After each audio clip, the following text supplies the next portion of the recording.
El fin de semana suele ser para muchos una esperanza. La esperanza de que algo se produzca en la vida, que algo venga a romper el aburrimiento, por ejemplo, de que alguien nos venga a salvar la vida con una palabra, de que conozcamos una persona maravillosa, de que suceda alguna cosa que produzca un cambio en nuestra vida. Después de todo, la única manera de combatir al aburrimiento es con modificaciones. El aburrimiento consiste en la sensación de que no hay próxima a ninguna modificación. Ese es el aburrimiento.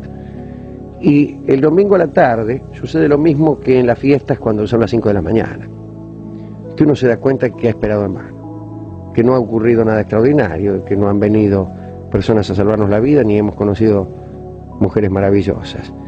Y entonces tiene sabor a desengaño esa hora. También puede ser un síntoma de que la mayoría de las personas odian su trabajo.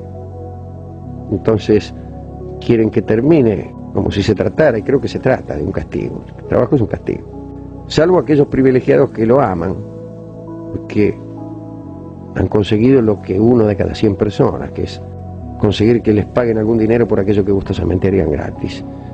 Yo estoy entre esos privilegiados, jamás he sentido angustia el domingo a la tarde, y por el contrario deseo que llegue el momento de trabajar.